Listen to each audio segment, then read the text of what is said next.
কেরালায় কাজ করতে গিয়েছিল ওই ফেব্রুয়ারি মাসের ফার্স্ট উইকে, মানে ওই 1 তারিখের দিকে। 3 দিন দিন করে নামে ওই দিন করে ওষুধটা ধরছে, ধরার পরে ওখানে যেদিন যায় তার 1-2 দিন পরেই ওখানে কেরালাতেই মৃত্যু ঘটে। ভিডিওর মাধ্যমে আপনাদের কাছে একটি বার্তা দেওয়ার চেষ্টা করছি, যাতে এই পরিবারের পাশে এসে দাঁড়ানো যায়, যাতে সেই মেয়েটি সেই ছেলেটি যাতে ভবিষ্যতে আরও ভালো জায়গায় গিয়ে পৌঁছতে পারে। সম্পূর্ণ ভিডিওটি দেখুন এবং পরিবারের পাশে এসে দাঁড়ান। সাগরের বেগখালির বাসিন্দা একজন, যিনি সংসারের আর্থিক অবস্থার খুব অবনতি হওয়ার জন্য কেরালায় কাজ করতে গিয়েছিলেন, এবং এমনই ভাগ্য দেখুন যেদিন কেরালায় কাজ করতে গিয়ে ট্রেন থেকে নামেন সেই দিন কিন্তু তিনি হৃদরোগে আক্রান্ত হয়ে মারা যান।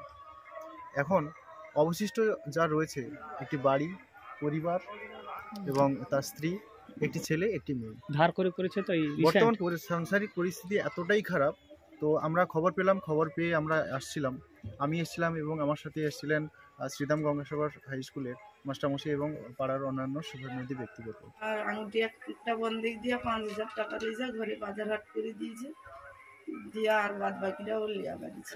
বাড়িতে ধান টান কাটা বা এই যে টলারে ফলারে যাওয়া, এর সময় লোক সয় যে আমার হাতে যেগুলো দিচ্ছে ওগুলো লিয়া এখন চলছে।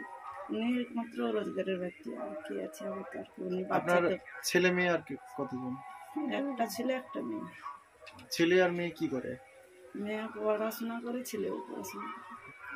আমি কি ভাববো, আমার তো পড়াশোনা নেই, মূর্খ মানুষ, আমি কাই যাবো, কি করবো, এখন আমি কিছু খুঁজে দেবো। যদি কেউ সাহায্য করে তো আমার ভালো, কেননা আমাকে তো বাঁচতে হবে, আমার ছেলে মেয়ে নেই। এই 1 সপ্তাহখানে আগে ওনার আদ্যসাধ্য যে কাজ সেটা শেষ হয়েছে, যেখানে মাধ্যমিকের মতো জীবনে প্রথম বড় পরীক্ষায় বসবে, সেখানে এখনো পর্যন্ত আর্থিক অনটনের জন্য বই কিনতে পারেনি। কেনার যে যিনি কিনে দেবেন তিনি যদি পৃথিবী থেকে চলে যায় তাহলে কিনে দেবে। বইপত্র, মাধ্যমিকের টেক্সট বই, সহায়িকা বই, এগুলো সমস্ত বইগুলো বাড়িতেই দিয়ে গেলাম। এবং বইপত্রগুলো আমি তো বললাম স্যার নাম প্রকাশে অনুচ্ছুক, কারণ ওনাদের ডিপার্টমেন্টাল কারণে। উনি বেনিফিশিয়ারি, মানে রবীন্দ্রবাবু মারা গেছেন যিনি, তার মেয়ের অ্যাকাউন্টে কিন্তু 3,500 টাকাই পাঠিয়ে দিয়েছে। হ্যাঁ, রঞ্জিতার পাত্রের অ্যাকাউন্টে বই কেনা হয়েছে 3,460 টাকার, তো সেই টাকাটা উনি কিন্তু পুরো পাঠিয়ে দিয়েছেন।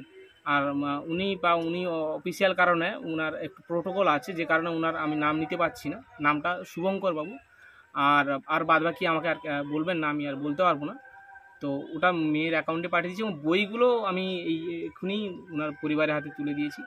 তবে তার সঙ্গে সঙ্গে বললাম প্রথম মাসে, মানে মার্চ মাসে জয়দেববাবু দেবেন সাংসারিক যে খরচটা। তো আমার সবার কাছে রিকোয়েস্ট যে মানুষের পাশেই আসুন না, আমরা দাঁড়াই, ঠিক আছে, মানবতা বেঁচে থাকুক।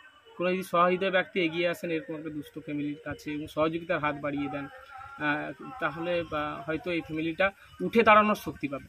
আমি এটা জানি যে দান কখনো সমাধান নয়, আমি এটা সমাধান বলছিও না, কিন্তু সাময়িকভাবে এই যে পরিস্থিতি, এই আর্থিক অনটনটা কাটিয়ে সাময়িকভাবে তারা নিজের পায়ে দাঁড়াতে পারবে। এবং ওনার যে স্ত্রী আছেন ততদিনে হয়তো কোনো একটা কাজের ব্যবস্থা সে কিছু করে বাঁচতে তো হবে, বাঁচতে গেলে কাজ করতে হবে, কোনো কাজই নয়।